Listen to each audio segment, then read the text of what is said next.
नमस्कार दोस्तों। आज की इस रोमांचक कहानी में आप सभी का स्वागत है। मैं जहां काम करता था वहां मैडम के अलावा और कोई नहीं रहता था। मेरी मैडम 26 से 35 साल की होते हुए भी बहुत खूबसूरत लगती थीं। उसे देखकर ऐसा लगता था जैसे वह अभी 20 साल की ही है, क्योंकि खूबसूरती के कारण वह हमेशा एक जवान लड़की की तरह ही दिखती थी। मुझे वह अच्छी लगने लगी थी। एक दिन मैं रूम में साफ सफाई कर रहा था। तभी मैडम बाथरूम से नहाकर बाहर आई और अचानक पैर फिसलने से वह गिर गई। उस वक्त वह सिर्फ तौलिया में ही थी, लेकिन गिरने के कारण उनके हाथ से तौलिया छूट गया और वह अब वैसी हालत में थी।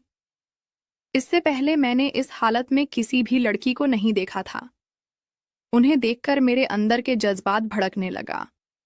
मेरी निगाह उनके उस अंग पर जाकर टिक गई।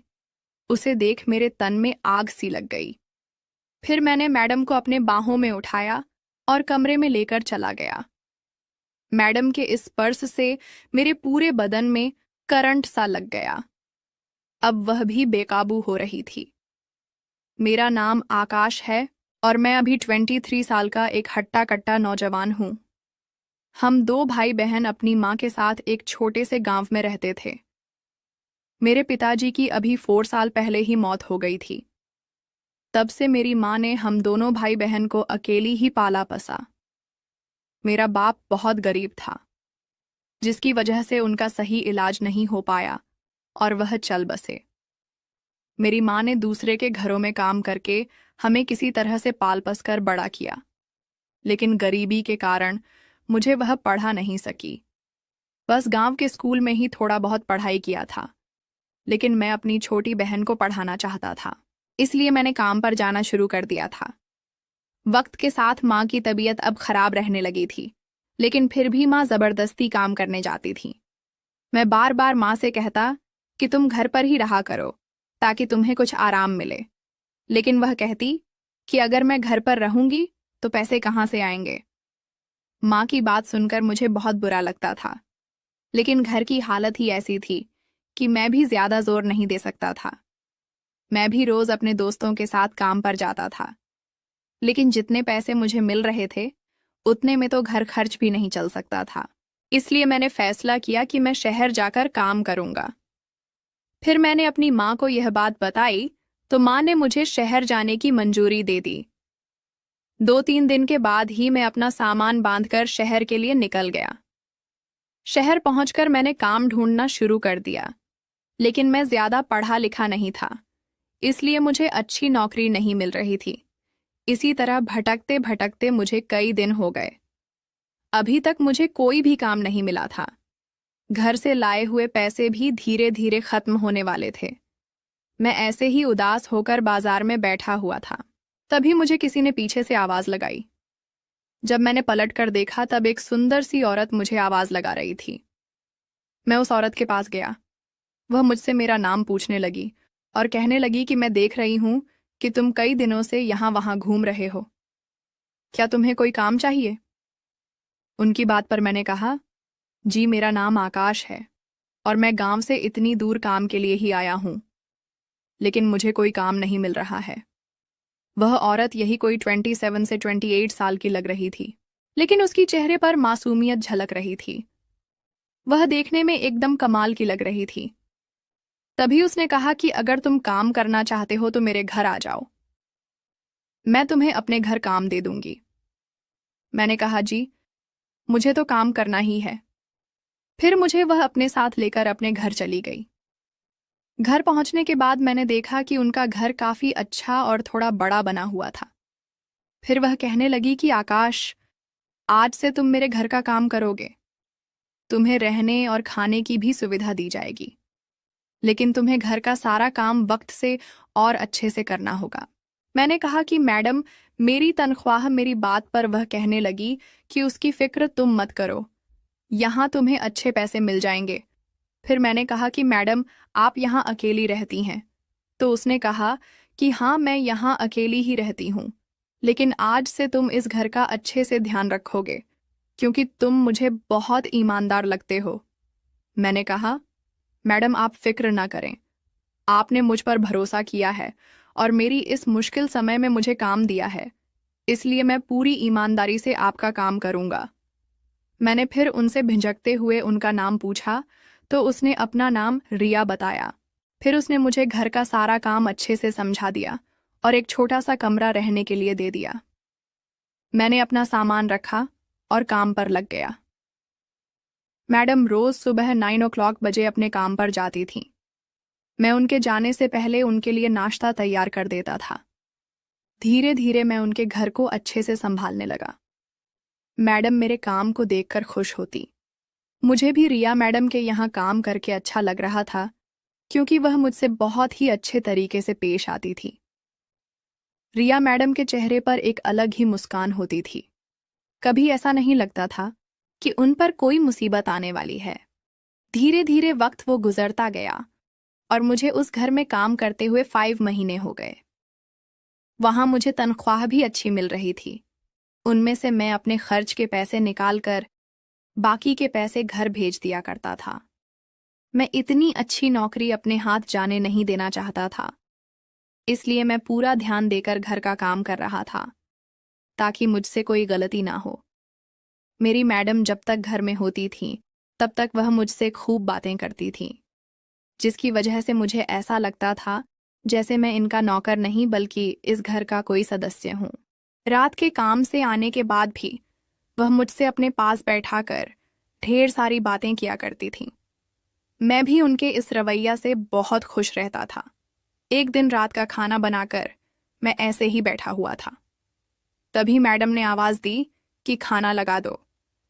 मैंने फौरन से खाना ले जाकर टेबल पर रख दिया और उनके प्लेट में डालने लगा।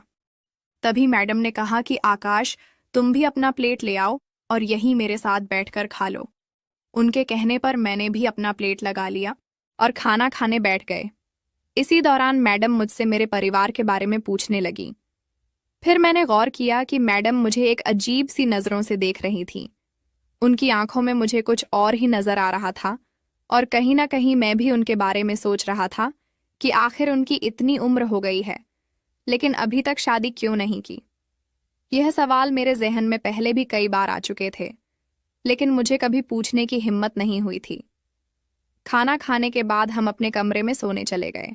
थोड़ी देर बाद मुझे मैडम के कमरे से सिसकियों की आवाज आने लगी।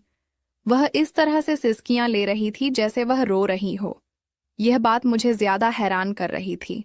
मेरे कुछ समय समझ में नहीं आया क्योंकि अभी तक वह सब कुछ ठीक था, लेकिन कमरे में जाने के बाद इस तरह रोने की आवाज आना मुझे बहुत अजीब लग रहा था। एक बार तो मैंने सोचा कि उनके कमरे में जाकर देखूं, लेकिन इतनी रात को किसी के कमरे में जाना मुझे उचित नहीं लगा, इसलिए मैं चुपचाप अपने कमरे में ही सो गया। जब सुबह हुई तो मैंने देखा कि उनकी निगाह बार बार मेरे ऊपर आकर टिक रही थी। उनका इस तरह से देखना कुछ ठीक नहीं लग रहा था, क्योंकि इससे पहले तो वह ऐसी नहीं थी। उस वक्त तो मैं अपनी नजरें उन पर से हटाकर अपने कामों में लग गया, लेकिन वह अब मुझसे कुछ नहीं बोल रही थी। बस वह सिर्फ मुझे ही देखे जा रही थी। फिर वह नहाने के लिए बाथरूम चली गई। मैं भी बाहर आंगन में पोछा मारने लगा। कुछ ही देर में वह नहाकर बाथरूम से बाहर आई। तभी उनका पैर फिसल गया और वह गिर गई। मैंने अभी अभी पोछा मारा था, शायद इसी की वजह से इनका पैर फिसल गया।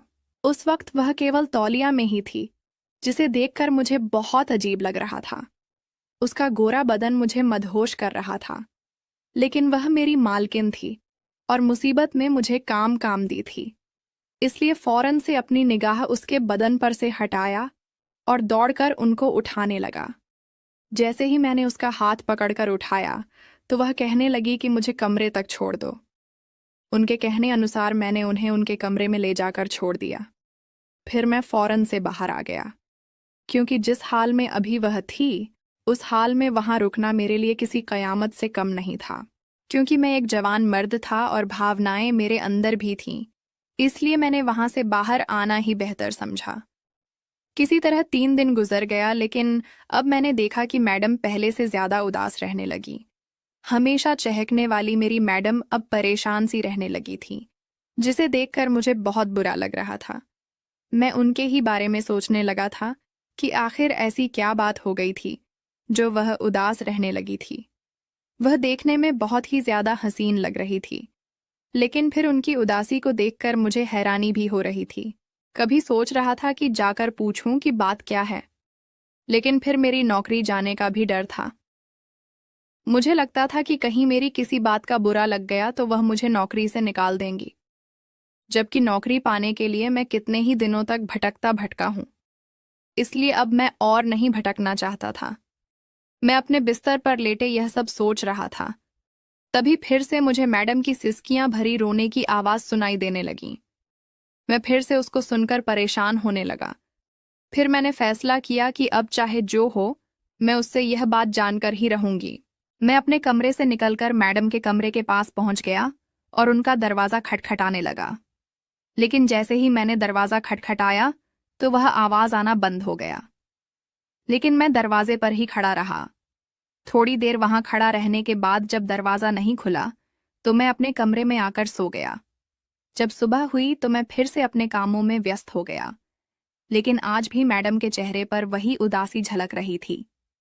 जब मुझसे रहा नहीं गया तो मैंने आज उनसे पूछ लिया कि आखिर बात क्या है। मैं कई दिनों से देख रहा हूं कि आप बहुत परेशान रह रही हैं।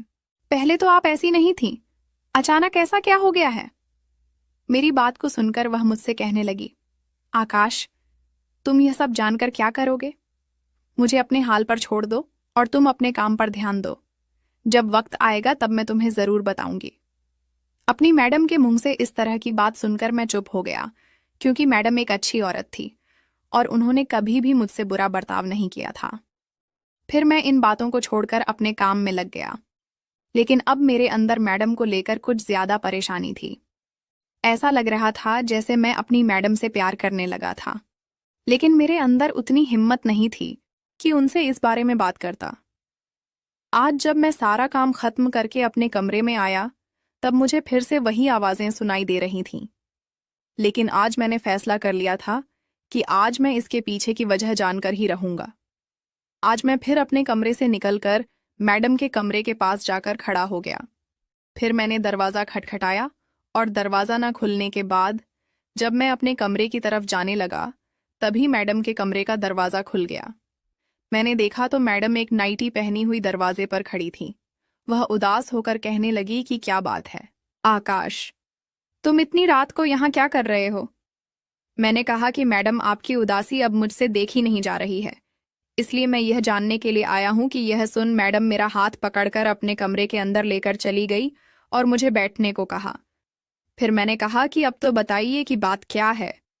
मेरी मैडम मुझे बताने लगी।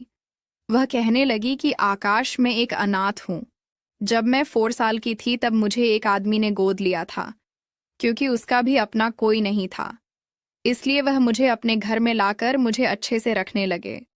उनके साथ रहने के बाद मुझे महसूस हुआ था कि एक माता पिता का प्यार क्या होता है, क्योंकि वह मुझे एक पिता के साथ साथ एक माँ का भी प्यार दिया था। तब से मैं उन्हें ही बाबा कहने लगी। जब मैं 18 साल की हो गई, मैं देखने में काफी सुंदर थी, इसलिए बहुत सारे कॉलेज के लड़के मुझसे दोस्ती करना चाहते थे, लेकिन मैं उन सबसे कतराती थी। फिर एक दिन मेरे बाबा की अचानक एक्सीडेंट में मौत हो गई, जिससे मैं बहुत रोई, क्योंकि उस दिन मैं फिर से अनाथ हो गई थी।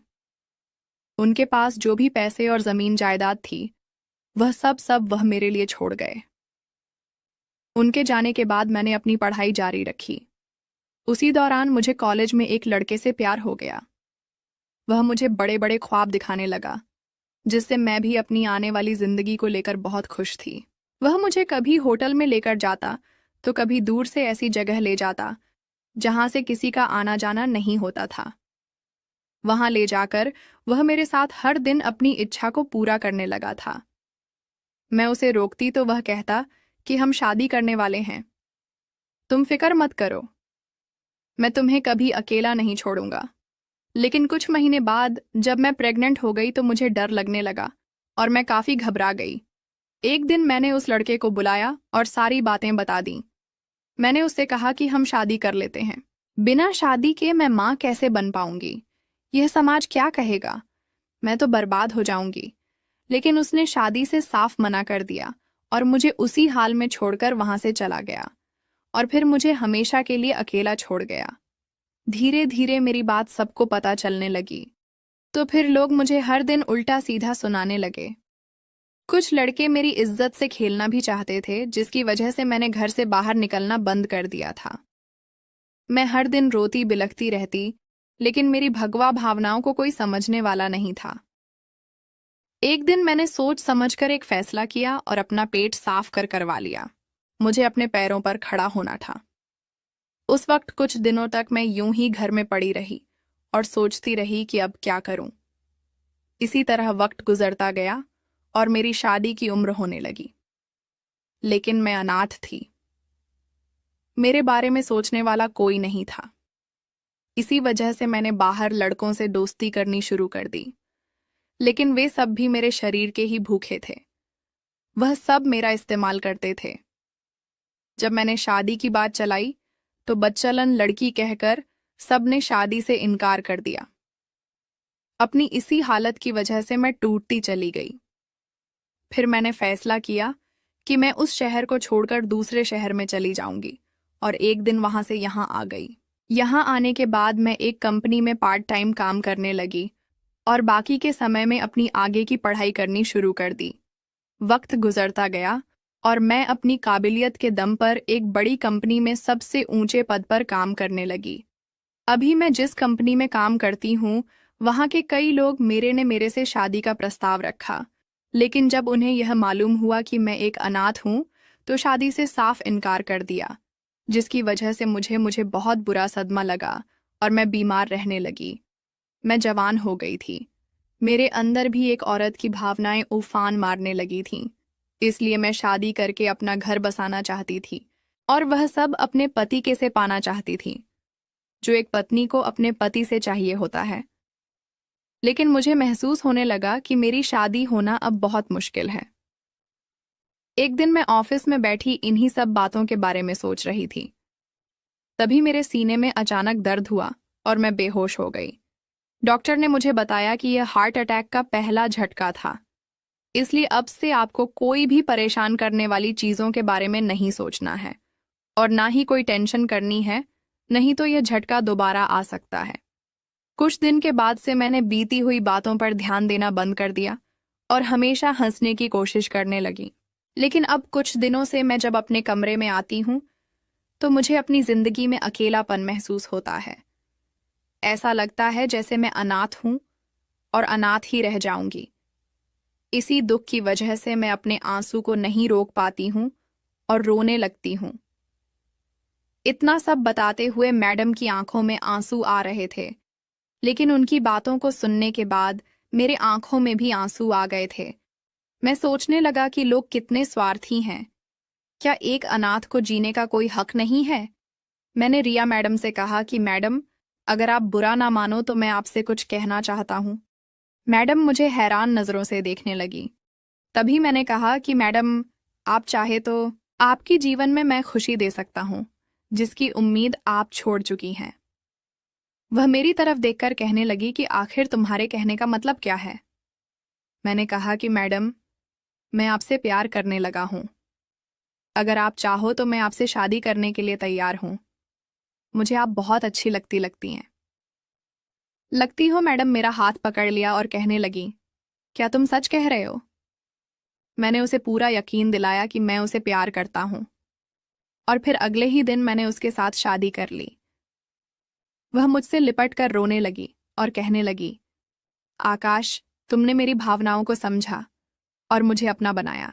तुमने मुझे एक नई जिंदगी दी, जिससे आज मैं बहुत ही ज्यादा खुश हूं।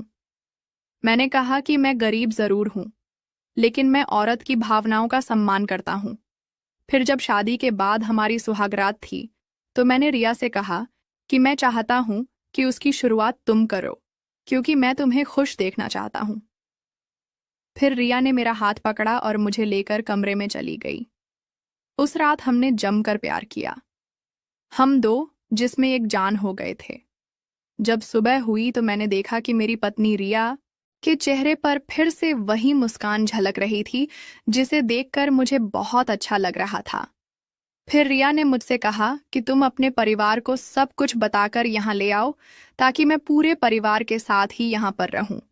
इसलिए मैं अपने गांव जाकर अपनी माँ को सब कुछ सच बताकर उन्हें यहाँ ले आया। अब हम सब लोग यहाँ खुशी खुशी रहते हैं। तो दोस्तों, ये थी हमारी आज की कहानी। अगर आपको पसंद आए तो लाइक कर दें और हमारे चैनल को भी सब्सक्राइब कर लें। मिलते हैं अगली वीडियो में। तब तक के लिए धन्यवाद।